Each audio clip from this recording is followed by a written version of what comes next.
Welcome aboard, everybody. Great to see folks coming in. My name is David Prescott. I'm the Director of Acquisitions and Training for Safer Society. It's great to have you here. And today's topic is Campus Dilemma.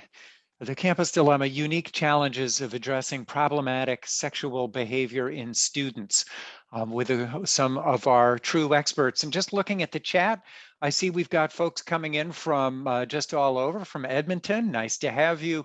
And Oklahoma. So lots of old friends, lots of new friends, people from literally just around the corner from where I am. Right now. That's absolutely fantastic. So always nice to see some new names. Feel free to type into the chat where you're coming from, and let's get moving. So we're really glad that you're here. We know everybody is super busy, so we work hard to make this worth your time to the greatest extent that we can. Hi, back to Texas. Nice to have you here. And I'm going to just start with my not standard, but my usual note of gratitude to everybody at Safer Society. We are a nonprofit dedicated to providing services and resources for preventive and restorative responses to sexual and social violence. We take donations, and we are run by a small number of folks. We were started by Faye Honeyknop back around 1992, and she was an absolute firebrand who worked hard to understand the people that were causing harm to others, so that we could better develop methods for helping them to live balanced and self-determined lifestyles out into the community. Her legacy has lived on. She was a very popular and well-known and respected person here in this part of the world, the Champlain Valley of Vermont. And we're now run by Executive Director Mary Falcon, with whom I was just in a meeting, working hard behind the scenes, making Safer Society happen. We also have Steve Zioli, our marketing director, and one of the friendly voices that you hear when you call into the office. We have Sarah Snow Haskell helping us right behind the scenes. I always describe her as my partner on the other side of the webcam and the person who really makes these things happen. We are also assisted and aided and abetted in some ways by Michelle Schubert, who takes care of the many, many details in putting these things together. And also Erica Linsky is in the mix, who looks after our mentoring program on the as part of the Safer Society Foundation. So a great big thanks to all of these folks. Together, we all believe that knowledge grows when it's shared. And as a result, we have online trainings for continuing education credits. We also produce a magazine called The New Circle, and we do these free webinars. We have a mentoring program that works throughout the state of Vermont with a particular sensitivity towards serving the children of incarcerated parents, which Vermont, just like any other state, has a very clear need for. So also upcoming, just to let you know, on Thursday, we've got a 6-hour-long training on human trafficking, brought to you by Catherine Gomez and Katie Gotch, names familiar to some of you. We've also got Jill Levinson making her return, I think her third training for us now, on the topic of trauma impact and self-care. We've got Tiffany Johnson joining us to discuss inequity and well-being as a free webinar. We've also got, I'm going to be doing a training with my longtime partner, Gwen Willis, on practical applications of the Good Lives model, just all kinds of stuff. April Alexander will also be coming back to talk about cultural humility and corrections. And Steve Andrew, one of the best motivational interviewing trainers in the world, will also be doing a 4-hour training on intimate partner violence and motivational interviewing. So lots of things coming up. But for today, what you can expect is the first half is going to be a conversation along with some slides and information. We'll make the handouts available to you, I believe, in 2 different forms. We've got the conversation for the first half, and then the second half will be audience interaction with you folks, responding to comments and questions. Afterwards, don't forget to give us feedback via the survey. And we also just ask, please focus on the chat and Q&A features towards the bottom of your screen. Sometimes people raise their hands, but we are something of a skeleton crew, and so we can't go turning on microphones and cameras and things like that. So just use the chat and Q&A features. And don't forget also that the intended audience is professional. That means we ask that you understand the information and commentary in the spirit in which it's intended. Sometimes people may misunderstand what we say. We just ask that you be patient and hear us out in the unlikely event that we may say something that comes off the wrong way. And again, feel free to use the survey at the end of all of this to offer feedback on the process. Again, remember that kindness matters and time is short, so we really do need to keep questions and comments directly related to the topic. So thanks for keeping your statements respectful. And with that, it's my great pleasure to introduce Jay Welgus and Joan Tabachnik, both of them coming to you, as you can see, from very enviable environments. So we should all be out there with trekking poles and by the lakeside, eh? So welcome aboard, folks. It's really great to have you. And I'm just making my screen big. Hey, all right. I just have to say too, as we get started, Joan, did you know that you and I have now been working together next month for 20 years? Oh, Like, you know, it's just, well, maybe I shouldn't put a number to it, but you've been involved in the work of prevention for a very long time. It's great to have you back, especially talking about the work that you've done with Jay. So with that, I'm going to get out of your way and say welcome again. And great. That's it. Thank you. Thank you so much, David. And, and I'm excited to be here for so many reasons. And we're certainly doing this with you, David, also with Safer Society, because I started my work, with Faye Honey Knapp as one of my mentors. So it's really lovely. And I'm also excited to do this with Jay because we come from really different perspectives, but we have the same goals in our work and our values. And that, I think, having that sort of a chance to collaborate with Jay has been so important because each, just in the way I think people in the audience who are clinicians will understand that it's really important to think about each student differently. It's also think about each campus is so different and needs to be thought of differently. And that's really different than if you work in the criminal justice system or the youth serving organizations or faith-based organizations. So what we want to do, and do this all in 30 minutes, is just to walk you through kind of what we've learned a little bit from doing this work together and doing it collaboratively. So in our next slide, we have just quick disclaimer here. It'll be in the handout, so I'm not going to go through this. So in the next slide, just to say that if those of you who are working with either adults or with kids with problematic sexual behaviors, you really have a unique perspective. And just to put this in the context of sort of where we've been, I'm going to give like a 30-second kind of history lesson of just like, certainly when I was at a campus, I would say that sexual assault, sexual violence or rape was largely ignored. Sort of knew about it, but it was sort of ignored on the campus level. Then certainly, in the late 70s or 80s, there began a recognition that this is an issue. But institutionally, really not a whole lot was being done until survivors really began to advocate for pulling together survivor services on campuses. And basically, almost every campus in the country will have some access to survivor services, either on campus or off campus. But right now, what's new is that people are asking about, what do we do about the students who cause the harm? What do we do about, in the campus lingo, what do we do about respondents, people who've been accused or people who have been found responsible? And that is new. And that's the unique perspective that you can bring to the table, is that a lot of campuses are saying, well, we're not quite sure what to do about this. Then if you want to read in the next slide, if you want to read a little bit more, these are just two resources that I think are incredibly helpful.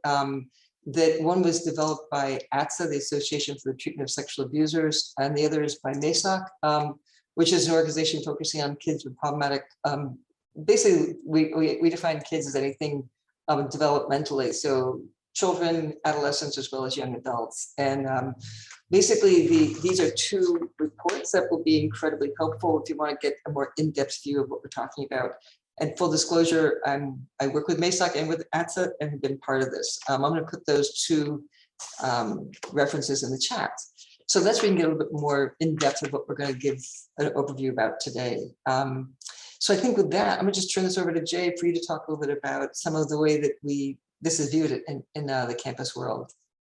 Great. Thank you so much, Joan and David and Sarah and others at Safer Society Foundation for allowing us to talk about this topic. As Joan mentioned, it is critically important and of increasing interest to colleges, universities, respondent support service providers, victim advocates, Title IX administrators, and others, as we seek to learn how to most effectively manage and respond to problematic sexual behavior.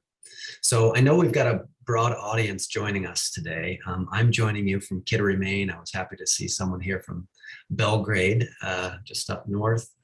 And would invite you, if you can, to help orient Joan and I to just share, if you're willing, in the chat. I won't be looking at it right now, but soon, the perspective with which you're coming to this, or your role. Are you a clinician? Are you a campus administrator? Are you a Title IX person, or so on? So we can might be able to tailor some of our comments to those perspectives. To orient all of us, though, I thought it would be helpful to describe a little bit about what Joan and I think of as like the oversimplified version of the problem and the tension. We start that by thinking about this broad oval of campus sexual violence. We know that within that oval, and thinking about it as sexual and gender-based violence, that there is a large variety of behaviors and offenses that cause harm on our campuses.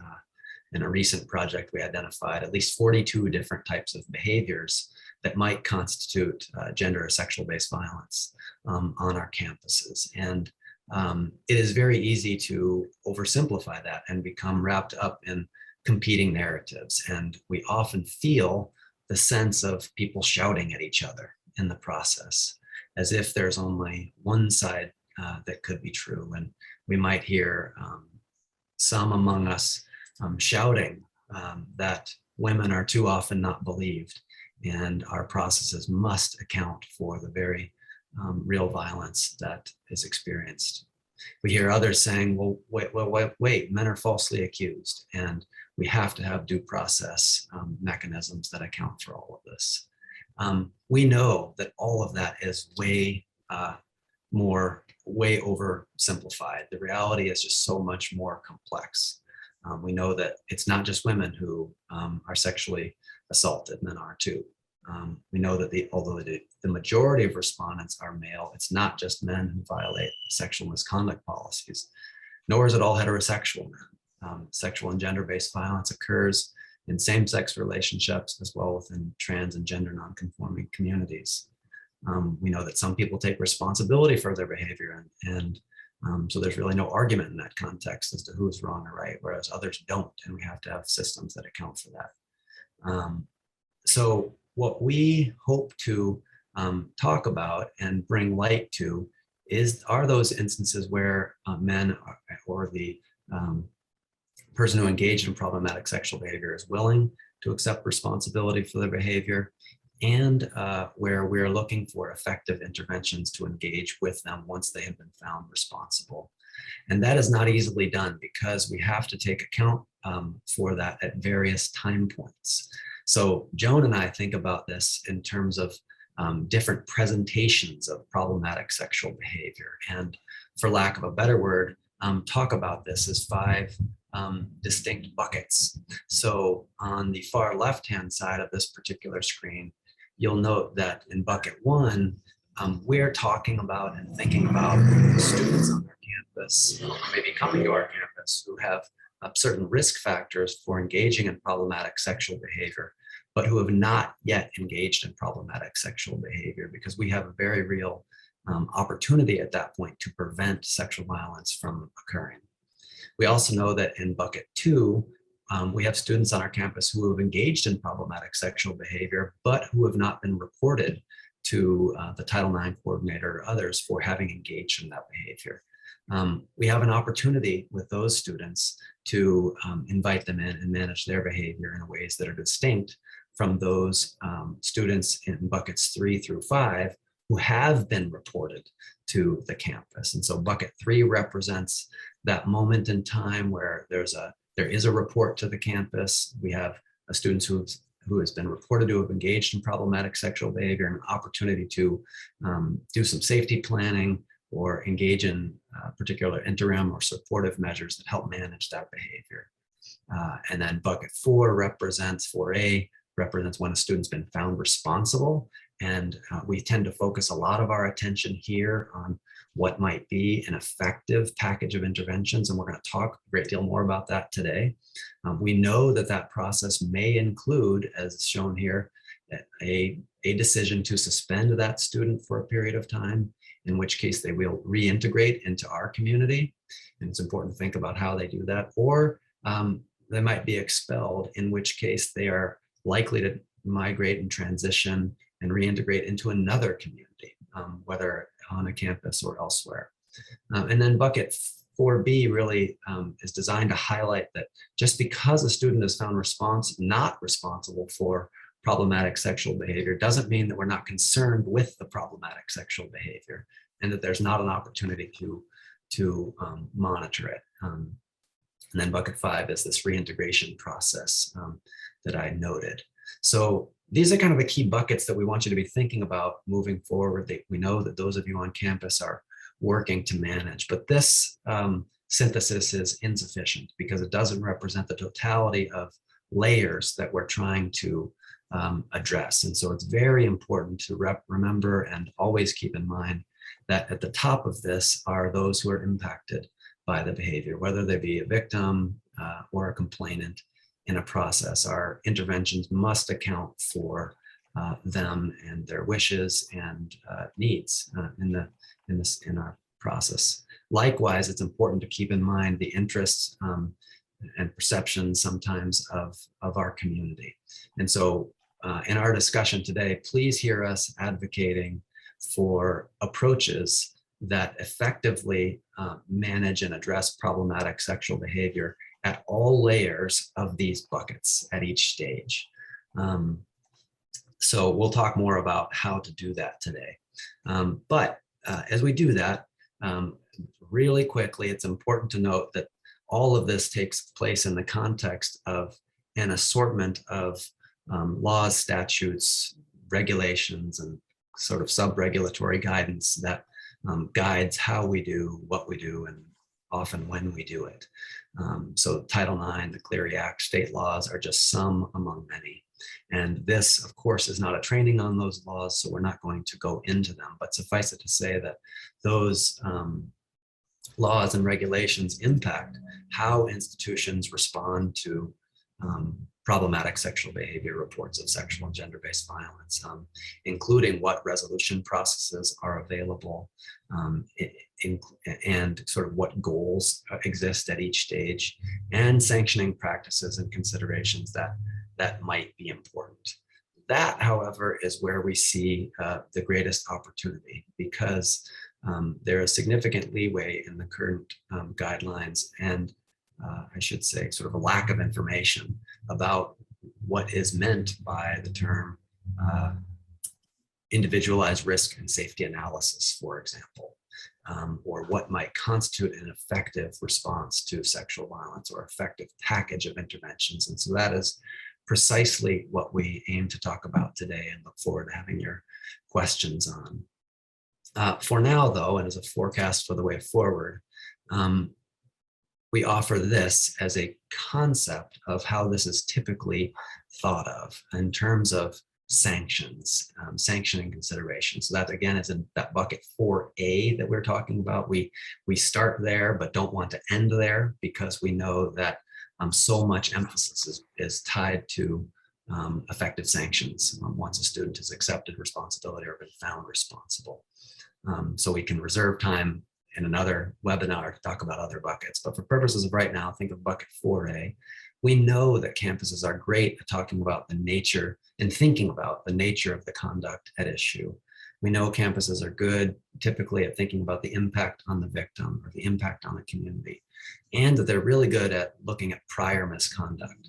Campuses also do a pretty good job of thinking about community safety, and I could tell you more how we know that in terms of survey responses, but they think not only about community safety, but also about community expectations and the public perception of specific responses. Our emphasis, though, our interest in this session and a great deal of our work is not on any of those items in green, but rather this one that's here in blue. That is to say that in determining sanctions, institutions often fail to account for the individualized respondent-specific risks and needs that exist, and create interventions that are tied to what's needed in that regard. And so you can think of briefly, we'll talk about this a little bit more soon, students' awareness of impact, their acceptance of responsibility, their motivation for change in ways that are specifically tied to what we'll describe as the R&R model here shortly. So as we do that, it's critical to think about what we know about individuals and students who engage in problematic sexual behavior. And to tell you a little bit more about that, I'll turn it back to Joan. Thank you, Jay. And maybe just to add a little bit to what you're saying, Jay, I think that from an outsider, obviously, they perceive there's a real tension between maybe the attorneys which were advising, like, you need to be consistent in your sanctions based on what the behavior is, and what that framework is. So say, how do we be actually effective? Like, that should be the bottom line, not being consistent, because we actually, but the bottom line here for us is that it needs to be individualized, and it's really different from one student to another student. So this particular section that we're going to blast through here is really talking a little bit about what we know, what we don't know about the students who are causing the sexual harm, the ones who are with problematic sexual behavior. And maybe one of the things which, I think David probably will be smiling at this point, but like one of the things I often will talk about is that, how we frame the issue has a huge impact on how we deal with the issue. And so how we just talk about this issue using person first language, how we define what we mean by about rape, about sexual misconduct, sexual assault, what terms we're using, will all affect how our response will be. So one of the things that just says, to illustrate that, if I was doing a longer workshop, say, like, if I use terms like, college rapist, what are the feelings and what are the images and the fears that come up, and how that might be very different if we're talking then about a student who has caused sexual harm. And in that case, what is the images that come up in that case? And if you're a little bit bored with our talk at all, just go out, actually Google the images and see what images will come up, and you'll see they'll be very, very different. That has a huge impact on how people in general feel the response should be, and also how college campuses respond. So thinking about more deeply about these definitions and how it will affect what we look at, this is just a summary and we're happy to dive back into any of this more in the Q&A, but this is a summary of what the data that we have around college males in terms of the rates of prevalence of perpetration. Now, there are many, many studies that are actually around the prevalence of victimization, but there are many fewer. This is basically all of them that we know about the major studies that look at the prevalence of perpetration of rape and attempted rape on college campuses. And you'll see there's a range of 5 to 13% of rape among college males. And some of the factors that would affect this variation here is, like, how you ask the question. And, is the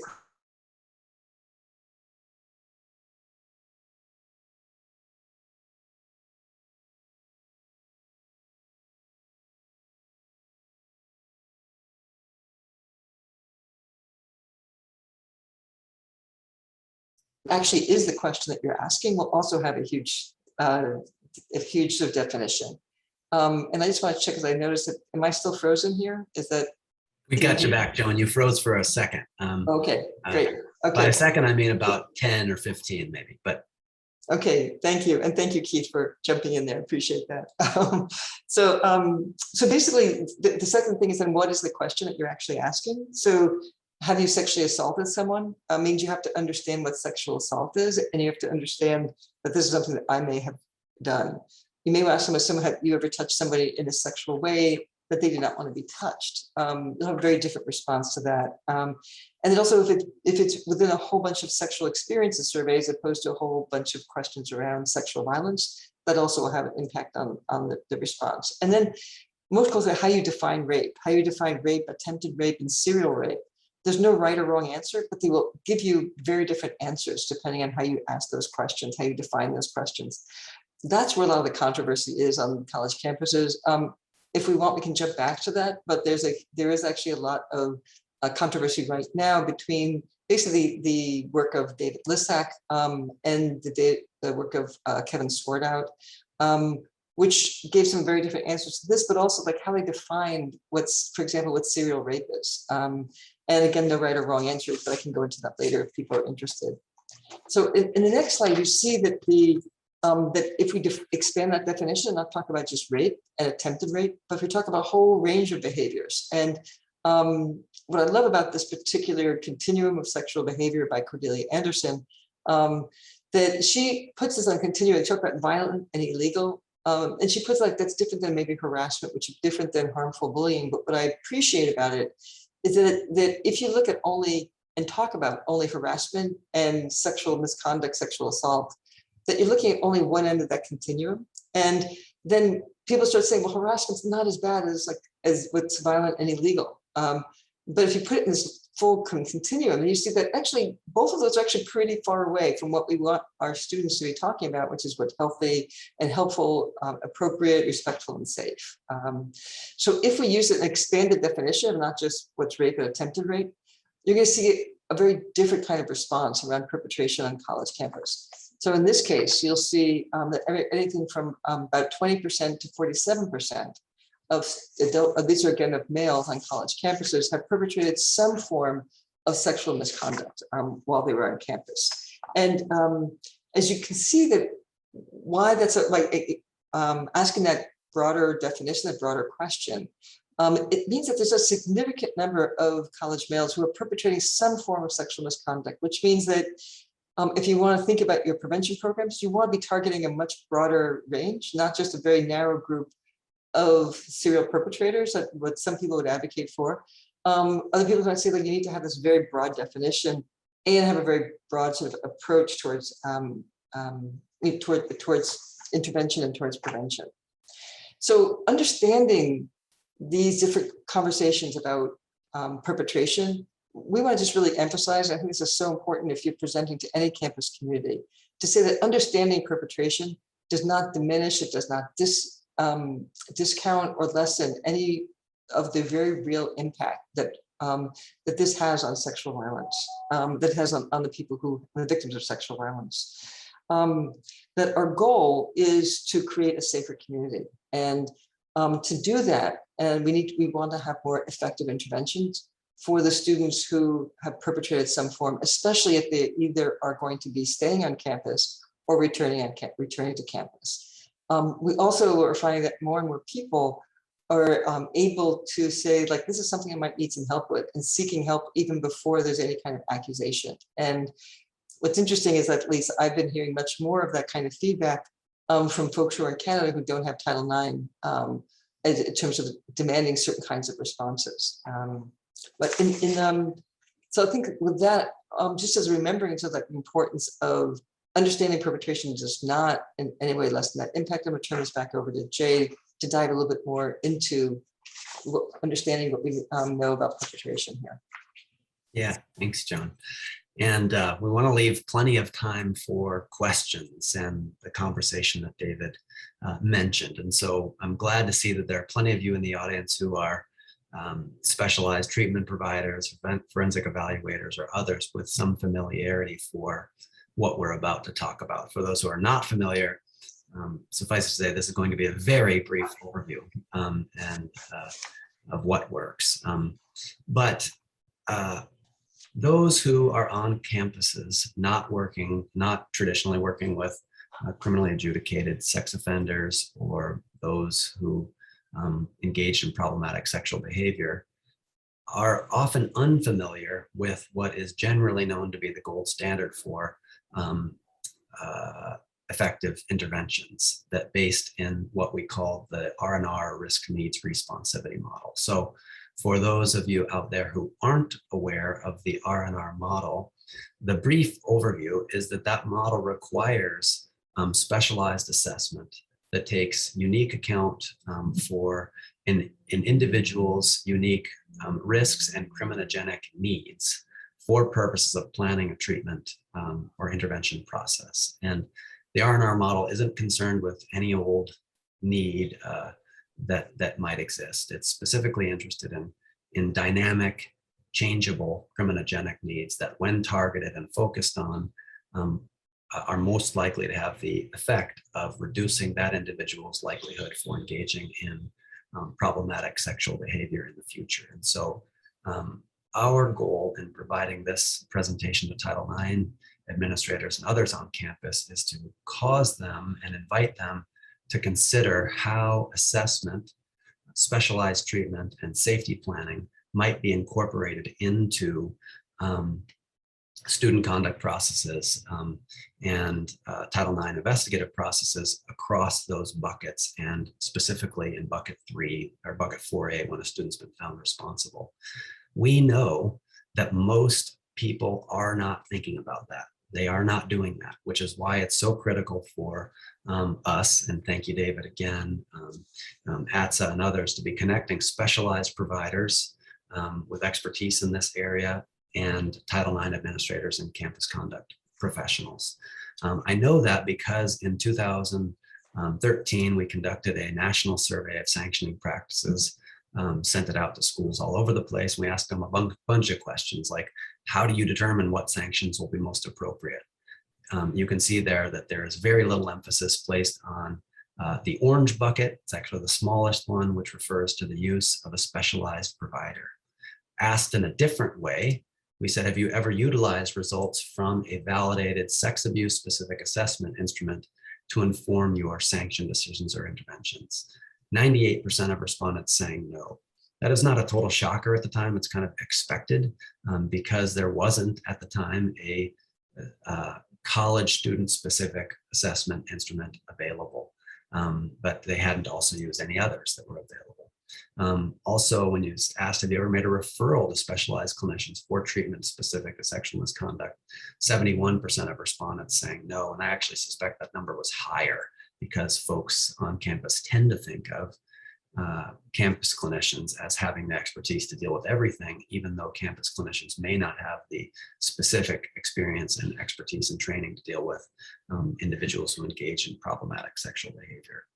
The good news here is that the current regulations allow campuses to and provide wide latitude for campuses to create effective sanctions. So as Joan mentioned, that really is our goal, not just sanctions that present as tough on an issue or that might have broad public support, but that are actually effective. And in saying that, we recognize and don't want to discount that some students may have to be removed from campus partially or temporarily or permanently. We just don't want campuses to think that that removal process is determinatively effective in reducing the risk of reoffense when that's not what we know about effective interventions. So we want to talk a little bit about these implications for practice and run through some quick options for you. Joan, is this me or you here? This is still you. Thank you. So there are many implications to this, to what we've shared today. One is like, what do you do with this information if you're a campus clinician, a campus student conduct person? First of all, I hope you think, oh, there's a whole field of people out there who specialize in this area, who know how best or how to maximize the likelihood that intervention will be effective in reducing the risk of sexual violence, and that you can make specialized referrals to those people. If you're a specialist in this area already, I hope you hear a clarion call for your assistance by campus administrators who could benefit from what you know and what you do and how you do it. We also hope you hear that there are various ways in which this work can be applied not only at bucket 4A following a finding of responsibility, but in the event of a student accepting responsibility and engaging in a restorative justice process. As Joan will mention here in a moment, there are various ways to do this, including some campus-based program models and some federally funded models that are worth considering as you think about options for implementing approaches or ways in which this knowledge can be implemented on campus. Great. So basically, we sort of, by working with various campuses, there's sort of like 3 different approaches that we're seeing emerge on college campuses, college university campuses right now. The first is what we sort of calling this individualized referral. So this is where the campus sort of understands that there is a need to have somebody who has sort of specialized expertise to work with individuals with problematic sexual behaviors. They identify who that individual is.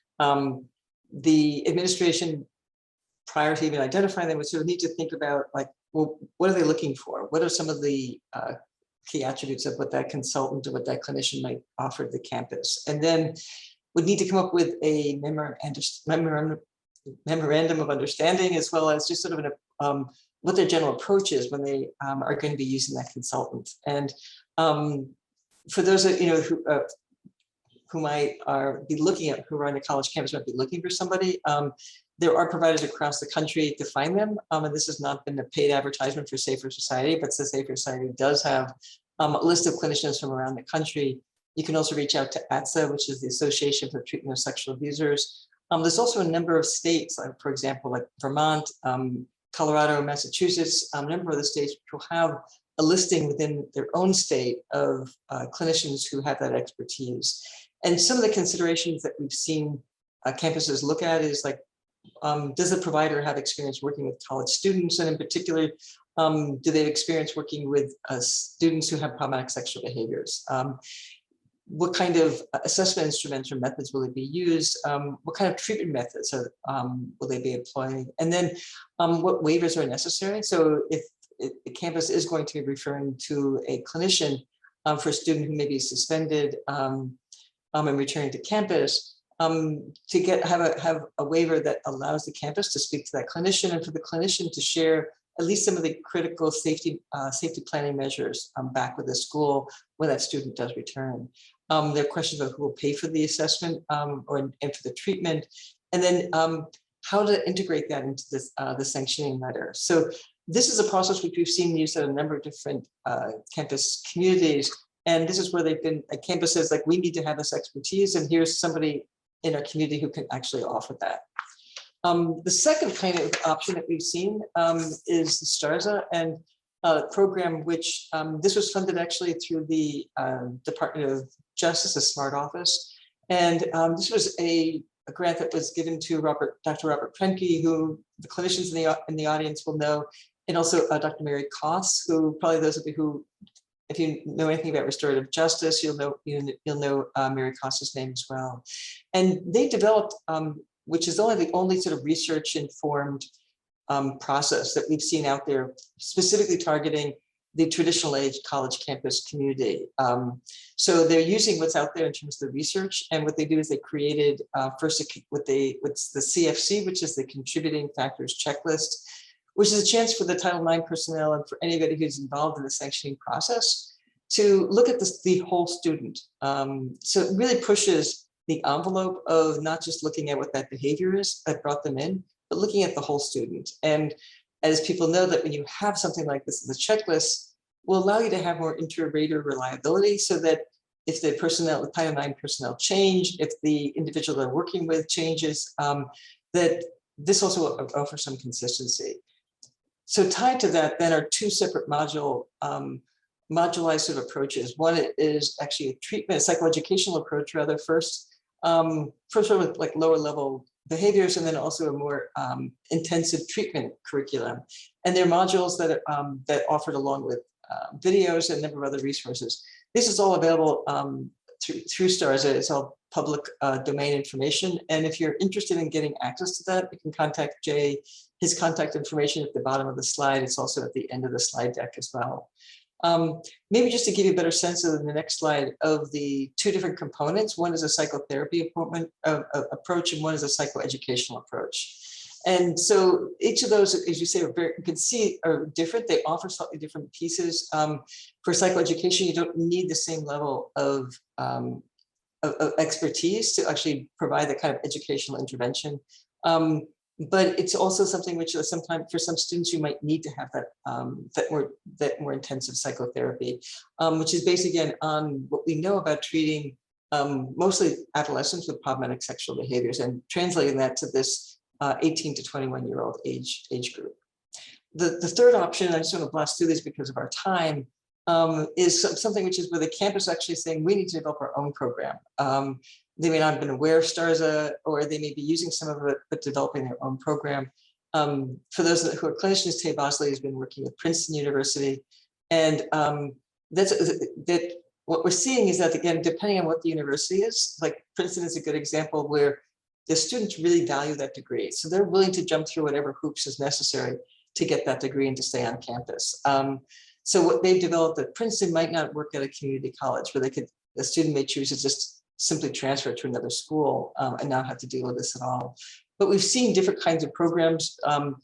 This is based on much more of a psychotherapy approach. We know that the College of New Jersey has more of a psychoeducational approach that they've developed. And we've seen these programs emerging, so campus-based programs at other places like University of Utah, University of Oregon. So a number of schools are beginning to look at that with or without the expertise, about the research to help inform that. But we're seeing these are sort of the three basic sort of options that are emerging right now on college campuses. And maybe to close, I want to just say that I just love this sort of quote from Tarana Burke, who was one of the founders of the Me Too movement, and basically captures sort of the need here on college campuses, is that we can't move to a culture that eliminates sexual violence if we're not dealing with how the harm doers become harm doers and how they undo that. Leaving them on a heap on the side of the road is not the answer. Allowing them to sneak back through the back door and acting like nothing happened is not the answer. There should be an expectation that there's real rehabilitation and that offenders have seen the light and want to make dramatic shifts in their behaviors. So what this is really, I think, emphasizes is that we are looking for real rehabilitation, and we're looking for this dramatic shifts in behaviors as a way to move towards this effective ways to manage problematic sexual behaviors and students who engage in those behaviors on campus. So I want to open this back up to David, and since I know we went over a little bit, so there's not as much time for Q&A, but hopefully some questions came in and we can get started on that part as well. Sure, absolutely. And nice to see the Tarana Burke quote. If my memory serves correctly, she actually coined the term back in the early 2000s. Is that your? Yes. Yeah, yeah. Yes, absolutely, yeah. Yeah, nice. The first question that came in is, I think, a really important one. It's an international audience. Does anyone know if there are such clinicians or a roster of such in Canada? We don't have Title IX. My first thought is ATSA might be a resource. Your thoughts? Yeah, I think there are clinicians throughout Canada. That certainly ATSA, I think, is one of the best resources to find who they are. I also looking through the Department of Juvenile Justice may also be a way of finding them.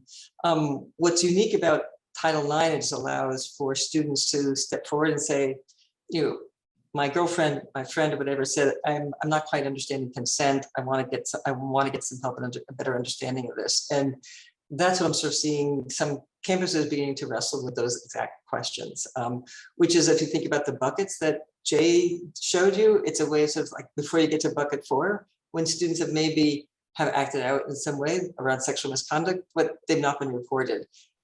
That that it's sort of unheard of in the US for someone to say, I need some help, but we're seeing that happen actually in Canada. Nice. Yeah. There may be other reasons for it too, but I'm not going to look at those. Sure. And I know there's been some resources that have just opened up. Ainsley Heisman in Ontario, although I think she's more focused on helping people who are attracted to children and haven't been known to offend, et cetera. And I see you're getting some great reviews in the chat as well. It's nice to see Keith joining us. So I guess one question that I had, and please, folks, feel free to type in your questions. Oh, by the way, Beatrice adds, headline in national newspaper today was sexual assault at Western University in London, Ontario this past weekend. Some wonder how real this is post COVID. Who knows? There's a lot in that statement. Some wonder how real this is. Joan or Jay, any thoughts on a response to that with all of the years that you've put into this? Yeah, well, I can just tell you briefly that, my student conduct Title IX friends on campus are not without work.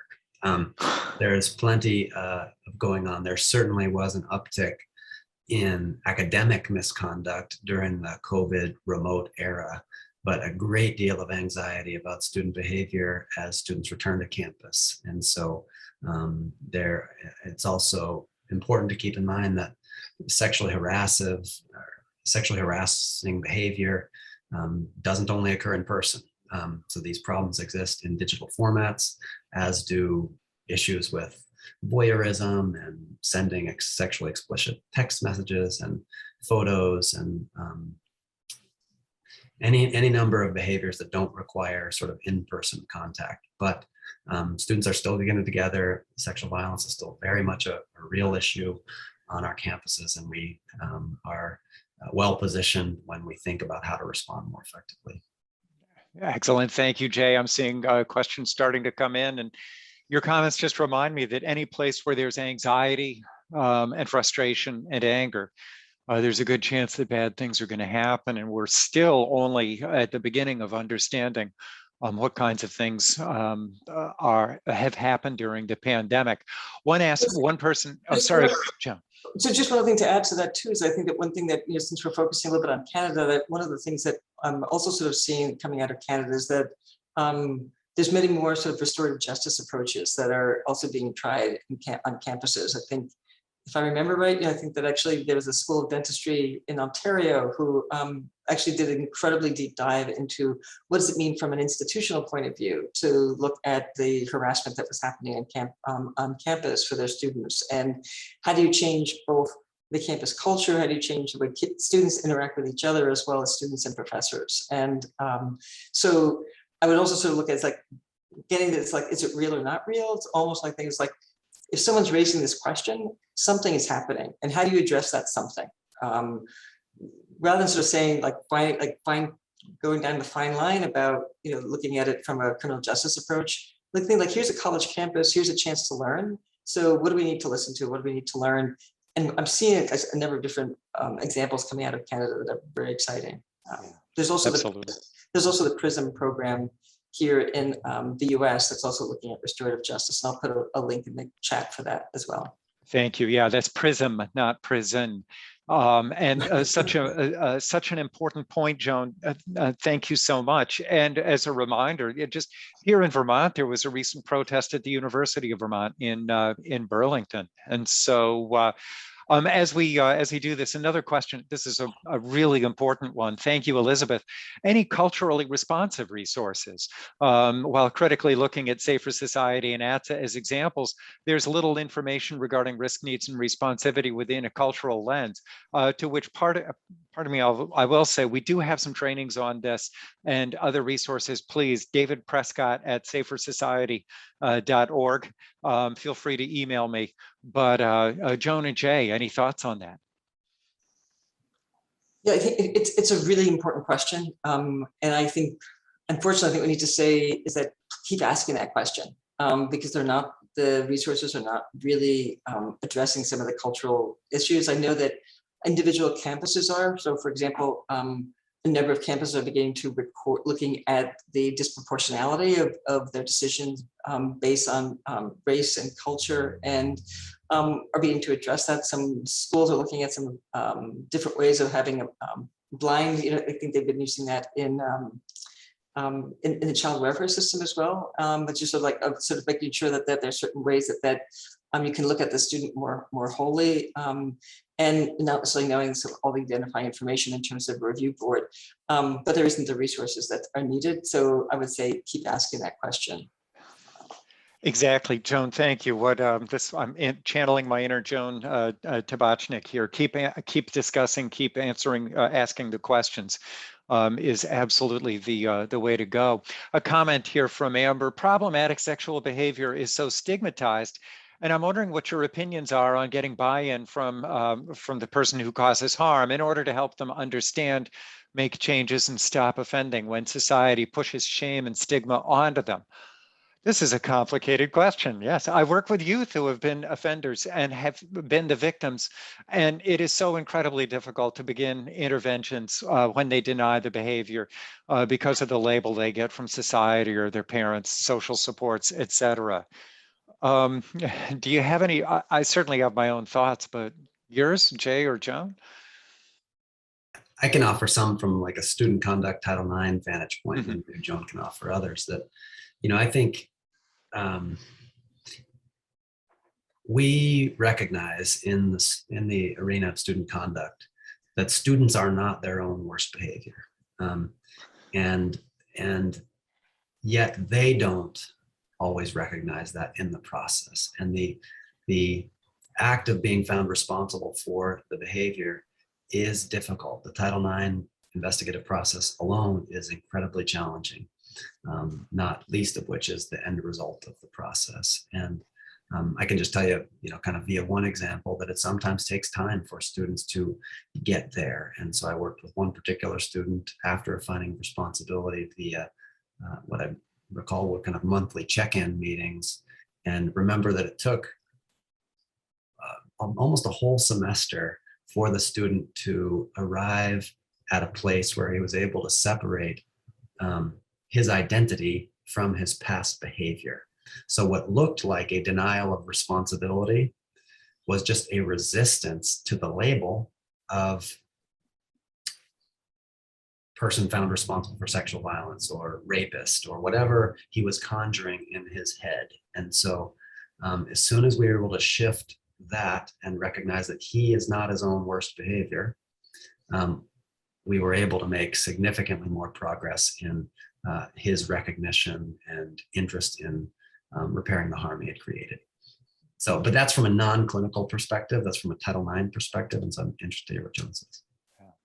No, and also to see, David, you're the only clinician in the group here, so you'll have to answer that piece. But I know that for the clinicians who have been implementing the STARSA program, one of the things that they've said that they actually need to have a number of meetings, usually at least one, or two, or even three meetings before they actually begin the assessment process, because the very fact that they need to create the connection before they can start beginning to think about the behavior, which I know is exactly sort of what you often have talked about, the importance of that connection between in this case, the student and the person who either facilitated the student and the clinician.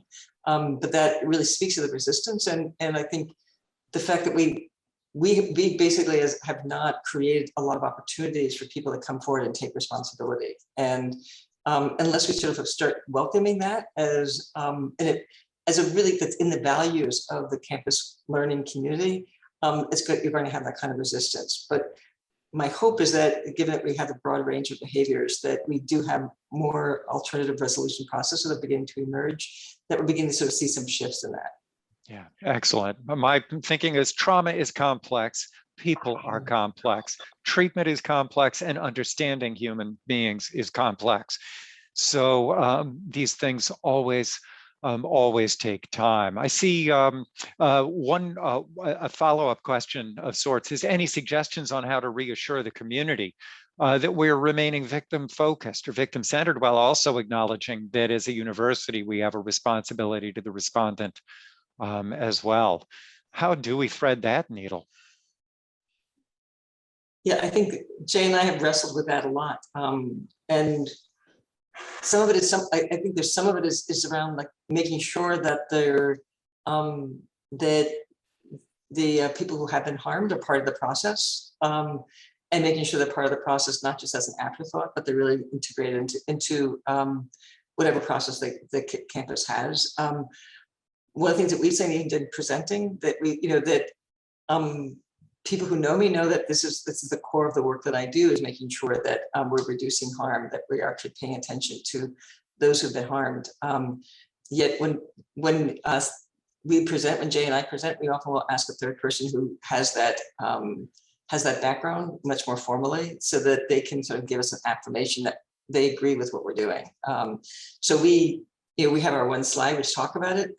When we present in a longer presentation, we'll have examples, we'll have that slide, we'll have actually say it in the beginning and say it at the end, and we still will get feedback that we're not really paying attention to the survivors. So part of it is about what you actually are doing, and part of it is perception, and part of it, like, people need to be ready to change that. So it's a great question, and I think the best thing you can do is to make sure that people who are survivors are part of the process on campus, and will vocally say that as well. Yeah, nice. And I would just go ahead. add before we move on that Joan and I are familiar with and work with some great victim advocates who recognize that effective interventions for students found responsible is some of the best prevention, and what victims want the most coming out of a process, which is them not to do this again. And they are not satisfied with interventions that appear as slaps on the wrist or that are known to be ineffective. And so to the extent we can offer and provide interventions that are known to be effective, we firmly believe we are supporting victims in the process. I don't think I've ever heard that said better. Thank you, Jay. And on that note, I see Thomas added a comment. Really appreciated your statement, Jay. You're not your worst behavior. So much has to do with how one perceives themselves going forward. Thank you. So I know earlier I was talking about how Joan is my old friend, and Jay is my new hero. So thanks for that. We also had this question. It might actually have to be our last one, but given that universities are often concerned about the risk a respondent has to the university community, risk assessments are needed. I'm going to be involved with developing a tool or scheme to try to provide an empirically based tool. But do you know of any other institutions who use such tools or an environmental assessment that involves the risk a respondent poses if remaining in the university community? $64,000 question. Any knowledge? I can go, Joan, and just say that was precisely the charge of the grant that funded the STARSA project, was to develop a specialized risk assessment instrument and corresponding treatment curriculum for college students found responsible for sexual misconduct. And I'm happy to report that there are two versions of that. We don't call them risk assessments, but under the STARSA program, the version applicable to therapists and clinicians is called the risk needs inventory. We were very intentional about avoiding the word risk assessment in this context for reasons we don't have time to go into. And under the active psychoeducation program, the corresponding tool is called the baseline knowledge assessment, both of which are intended to assess and inform the therapist or facilitator's development of a intervention plan, either therapy-based or psychoeducation-based. So there are plenty of schools out there using it. As Joan mentioned, some of the STARSA materials were developed under grant or publicly available. If you have more questions, be happy to tell you more in another setting. Excellent, and I can introduce the two of you as well. I have to say that one of the things that I've come away from this hour is, if I were to Google search anything, it would be STARSA. And I actually just entered that into the chat. It's in your slides. And also while you were speaking, I Google searched STARSA to see if there would be as many entries around it as I thought there would be. And there are. And the second hit that I see actually has both of your names. So nice work with this. So I'm going to quickly scan in case there's anything else, but contacting Jay for information, and you guys are getting very, very high marks. I see Beatrice was asking, where can this be found? Is there particular training on the STARSA? I'd say, Beatrice, why don't you Google search it? If you like, feel free to give me an email and I'll send you some stuff that I have on it as well and can introduce you to these folks. So on that note, I see we're right at time. And I've seen you both present on this before. I really appreciate you guys coming and doing this. You are a formidable duo and a great presentation team. So thank you so much for joining us. And I'm going to just do the hard crash on the webinar at this point and look forward to talking with you later on. So all the best, folks, and thanks for sticking around to the end, and we'll see you soon. Take care. Bye-bye. Thank you, David.